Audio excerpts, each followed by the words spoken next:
उनको दोहा करना है तो अच्छी बात है, कहने दीजिए। लेकिन रही बात आंगने में, वो आंगन तो रामविलास पासवान जी का है और उस आंगन से हमारे नेता चिराग पासवान जी का लगातार एक अटूट रिश्ता है हर आंगन से। हर घर में आंगन होता है तो हर आंगन से एक रिश्ता है, अपनापन है।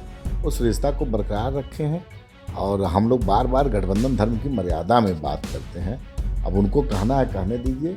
आने वाले समय में पता चल जाएगा कि किसके आंगने में किसका क्या काम है। नमस्कार, न्यूज़ फाउंडेशन देख रहे हैं आप। मैं हूं आपके साथ धीरज सिंह।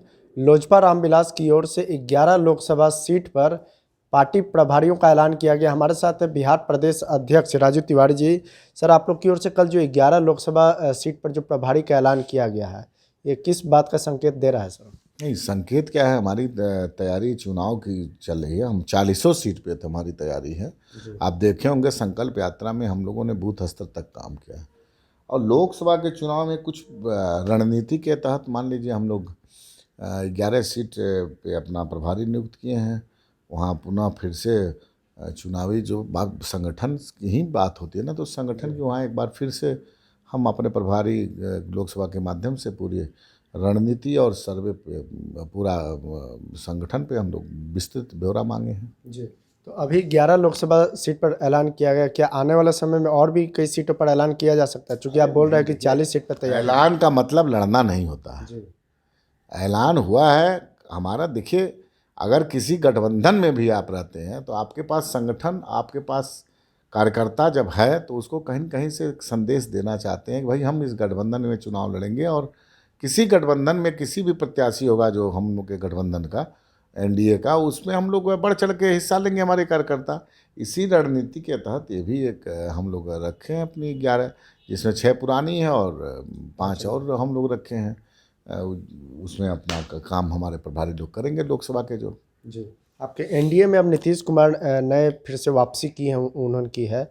क्या उम्मीद है कि इस बार कितने सीटों पर आप लोग तैयारी कर रहे हैं? कितने सीटों पर आप लोग चुनाव लड़ सकते हैं इस बार? नहीं, देखिए, हमारा तो पहले से ही कहना है कि हम लोग 19 में भी 6 सीट पे लड़े थे, एक राज्यसभा, और आपने देखा होगा 14 में भी हम लोग 7 सीट पे चुनाव लड़े थे। तो हमारा तो पहले से चला था, पहले भी नीतीश कुमार जी थे और इसमें कोई नई बात नहीं है। फिर आए हैं।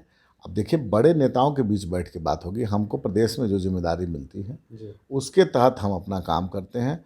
अब राष्ट्रीय अध्यक्ष जी हमारे हैं, वो अपना क्या निर्णय करेंगे, क्या किस सीट पे लड़ना है, किस सीट पे नहीं लड़ना है, गठबंधन में बैठ करके जो बात होगी उनके आदेश पे काम करेगी पार्टी। जी। एक सवाल है सर कि 2019 के लोकसभा चुनाव जब आप लोग लड़े थे तो आप लोग पूरी पार्टी एकजुट थी। इस बार पार्टी में 2 फाड़ हुई है। पशुपति पारस की पार्टी अलग है, आपकी पार्टी अलग है। क्या आपको लगता है कि इन सब के बावजूद भी जो 2019 वाला गणित है उसी हिसाब से एनडीए चलेगा इस बार? देखिए, पार्टी में 2 फाड़ हुआ है, निश्चित रूप से इससे हम वो हैं। लेकिन पार्टी में जनाधार और संगठन और पार्टी में किसका क्या है, ये बिहार की जनता से छुपा नहीं। जी। और हमारे नेता ने तो अपने वोट बैंक के अलावे सभी जातियों के, सभी मजहब में अपना एक छाप छोड़े हैं। बिहार फर्स्ट, बिहारी फर्स्ट जो विजन है उसको बिहार की जनता ने एक्सेप्ट किया है, बिहार की जनता ने उसको स्वीकार किया है, बिहार की जनता का उस पर मुहर लगा हुआ है। तो उस पर विशेष हमको कहने की आवश्यकता नहीं है। हमारे नेता जिस हिसाब से बिहार में क्या क्या उनका सोच है उस लेकर के निकले हैं और बिहार की जनता ने उस पर वो किया है। तो निश्चित रूप से आने वाले समय में हमारे नेता के ऊपर लोगों का आस्था है, उस पर हम लोग काम कर रहे हैं। जी। आप कह रहे हैं कि आपके नेता के पास वोट है। पशुपति कुमार पारस के साथ जो सांसद गए हैं एक एक करके, तब आपकी ओर आ रहे हैं, तब आप सिंधमारी उनकी तरफ भी आप लगातार कर रहे हैं। पहले वीणा देवी आई, कल महबूब अली कैसर ने भी चिराग पासवान से मुलाकात की है। देखिए, निश्चित रूप से हम भी देखे हैं कि महबूब अली कैसर साहब जो पहले हमारे पार्टी में थे, उनको पार्टी से निकाल दिया गया था, आए हैं हमारे नेता में। यही तो देखिए, यही बात है ना। इसी से आप अंदाज लगा लीजिए कि जिसके पास वोट होता है, जनाधार होता है, विज़न होता है, सोच होता है, उसके साथ लोग रहते हैं ना। क्यों उनके साथ छोड़ करके चले गए लोग? ये तो सोचने की बात है।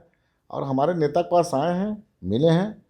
अब नेता से हमारी क्या, उनकी क्या बात हुई है, आगे हमारे नेता का जो दिशा निर्देश होगा उस पर हम लोग काम करेंगे। पहले वीणा देवी, अब कैसर साहब, इसके बाद भी कई लोग आएंगे तो आप लोग स्वागत करेंगे उनका? भाई, राजनीति के तहत अगर मेरे घर पे कोई आएगा तो हम क्या करेंगे, भगा देंगे क्या?